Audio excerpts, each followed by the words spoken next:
안녕하세요. 저는 40대의 나이의 평범한 남자입니다. 이런 사연을 적으면 손가락질 받을 수도 있겠지만 기가 막힌 사연이라 있는 그대로 적어볼게요. 저는 4년 전에 처남댁을 처음 뵙게 되었습니다. 그리고 사실 처남댁과 저와는 1년 넘게 몰래 만남을 가져오고 있네요. 일단 과거 이야기부터 시작하겠습니다. 처남은 결혼할 여자라며 우리 집에 아가씨를 한 명 데리고 왔었습니다. 그때 처남이 데려온 여자친구를 보고 아내의 눈빛이 불안하게 떨리는 것을 캐치하게 되었었죠. 처남도 그런 누나의 눈빛을 읽었는지 모르겠습니다. 저는 아내가 입양하라는 사실을 알고 있었습니다. 장모님은 결혼한 지 10년이 지나도 아이가 생기지 않자 제 아내를 입양했었고 그로부터 3년 뒤에 임신을 하게 되어 처남을 낳았다고 합니다.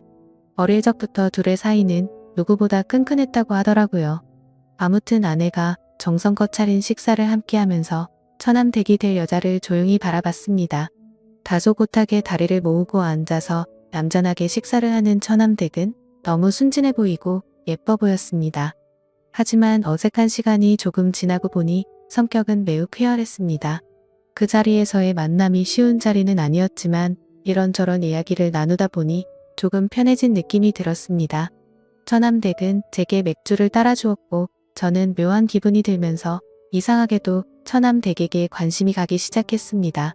처남은 지금 다니고 있는 회사에서 처남댁을 만나서 결혼 준비를 하였고 우리 네 사람은 곧잘 어울려 다녔습니다. 처남은 나를 매형으로 아주 좋아하고 있었고 처남댁도 아내에게 언니라고 부르며 친해지려는 노력을 하는 것이 보였습니다. 하지만 아내는 그런 처남댁을 은근히 밀어내며 촉을 세우는 것이 보이더라고요. 아내가 왠지 모르게 처남댁을 시기 질투하는 것처럼 보였습니다. 지나가는 말투로 처남댁에게 왜 그렇게 쌀쌀 맞게 대하냐고 물어봤더니 그 후로는 태도가 돌변해서 더 이상 처남댁에게 차갑게 대하지 않더라고요. 그날 이후로도 뭔가 이상한 게 느껴졌습니다. 처남과 처남댁이 결혼하기로 한 후로 아내는 굉장히 신경이 날카로워진 것이 느껴지더라고요. 자기의 사랑스러운 남동생을 그 여자에게 뺏겼다는 일종의 질투심인가 보다 하고 넘기고 싶었는데 아내는 식탁을 치우다가도 잠이 들기 전에도 멍을 때리는 모습을 보였습니다. 그러더니 어느 날은 샤워를 마치고 침대에 갔더니 아내가 이불을 뒤집어 쓰고 울고 있더라고요. 그때는 왜 그러지 싶었습니다. 이후 처남은 많은 사람들의 축복을 받으며 결혼을 올렸죠. 아내는 처남을 사랑스러운 눈빛으로 바라보며 축하해줬고 우리 아파트 단지에 처남의 신혼집을 장만했습니다.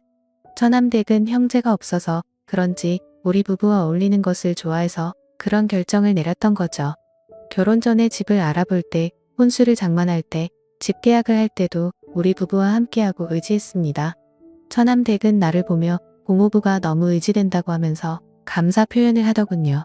두 남매의 관계가 수상하다고 생각이 들 때쯤 처남댁에게 전화가 걸려왔습니다. 우리 부부는 아직 아이가 없었지만 아이를 낳게 되면 처남댁이 나에게 고모부라고 부르는 것이 맞기 때문에 미리 고모부라고 호칭했습니다. 반갑게 전화를 받았고 처남댁은 나에게 할 말이 있다고 했습니다. 저는 처남 집으로 가서 얘기하면 되냐고 했더니 고모부 회사 근처에서 만나자고 했습니다. 저는 처남댁이 왜 나를 만나자고 하는지 목소리를 듣고 조금은 감이 왔습니다. 회사 옆 커피숍에서 처남댁을 만났습니다. 처남댁은 나에게 미안한 기색이 역력했습니다. 처남댁은 처남의 행동이 좀 수상하다고 하더라고요. 전화를 안 받을 때도 있고 한밤중에 누구와 통화를 할 때도 있다고 하는 것이었습니다. 처남댁은 처남에게 무슨 일이 있냐고 물어본 적이 없고 혼자 끙끙 앓다가 저를 찾아온 것이었죠. 가정생활에 불안함을 느낀 처남댁에게 알 수 없는 미묘한 감정을 느낀 나라는 놈도 참 늑대 같다는 생각이 들었습니다. 처남댁은 남편이 바람을 피운다는 사실보다 버림받을지 모른다는 불안한 마음이 더 큰 것 같았습니다. 그런 처남댁이 너무 가엽게 느껴지더라고요. 어딜 봐도 믿질 게 없는 결혼을 한 처남댁이 왜 그런 생각을 하는지 안타깝기만 했습니다. 그래서 지금 이상한 행동을 하는 건 처남인데 왜 처남댁이 더 불안해하고 겁을 먹고 있냐고 화를 냈습니다. 처남댁은 안 그래도 속상한 마음에 나를 찾아왔는데 나에게 쓴소리를 들으니 속이 상한지 눈물을 보이더군요. 처남댁은 버스 타고 집에 가겠다고 했지만 잘 달래서 제 차에 태웠습니다. 처남댁은 고모부님과 따로 만나서 털어놓으니 의지가 된다고 감사하다고 하더군요. 저는 작은 고민이라도 함께 나누고 싶다고 했습니다. 처남댁은 그런 내가 오빠같이 느껴진다며 웃어 보이는데 그 미소를 보자마자 가슴이 떨리더라고요.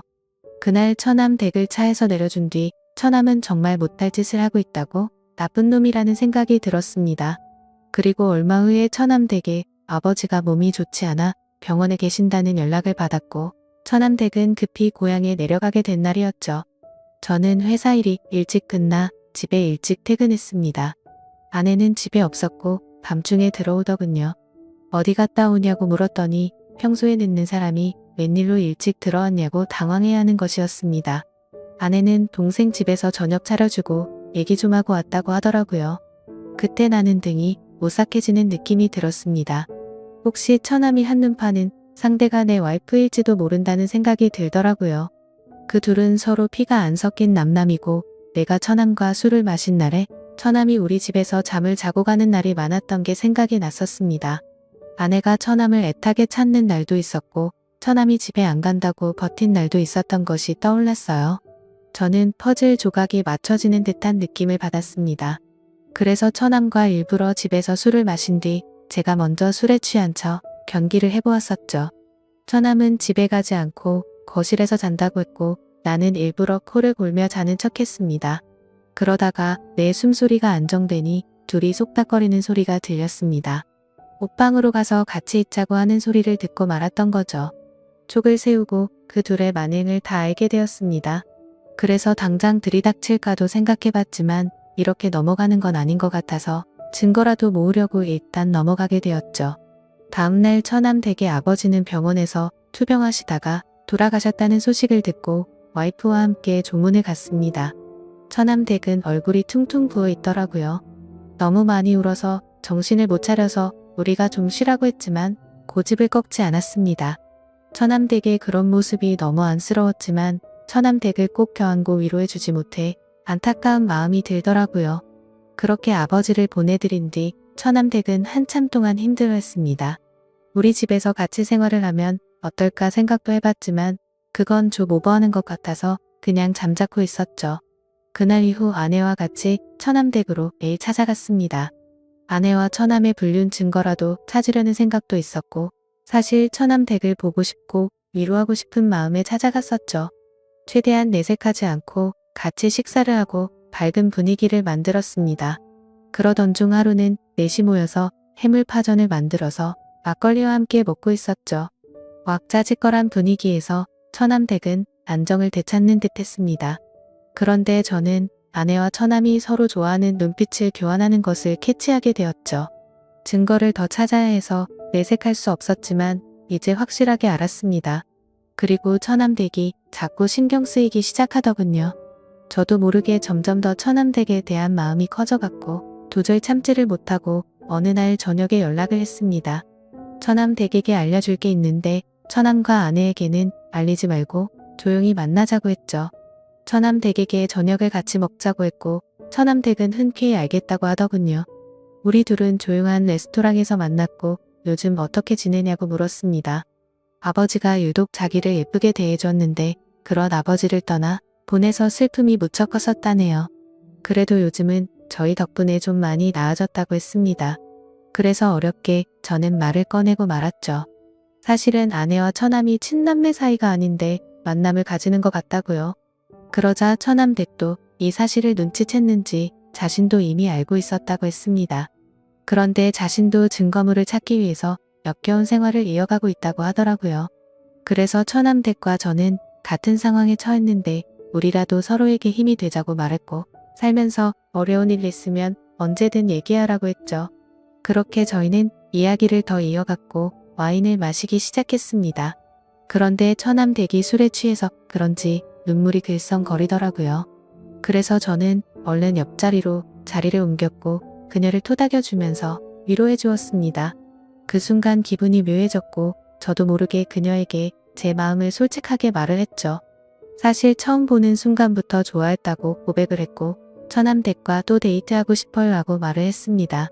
처남 댁은 우리 이러면 안 되는 거 아니냐고 저를 밀어내더군요. 그래서 저는 처남 댁의 눈을 똑바로 보면서 나를 의지하고 있지 않냐고 물었습니다. 그제서야 처남댁은 흐느껴 울면서 나에게 기대더군요. 저는 그런 처남댁을 안아주었고 우리는 서로의 사랑을 확인하고 연인이 되었습니다. 그리고 저희의 만남은 비밀로 하자고 했고 서로가 저 남매라는 가면을 쓴 더러운 인간들 증거를 모아서 이혼을 하자고 했네요. 그리고 모든 상황이 정리되면 처남댁에게 결혼을 하자고 약속했습니다. 살다 보니 참 별일이 다 있는 듯 하지만 아무렴 어떤가요? 결국에는 제가 사랑하는 여자를 만나게 되었으니 해피엔딩이 아닐까 생각이 듭니다. 제 사연을 읽어주셔서 감사합니다.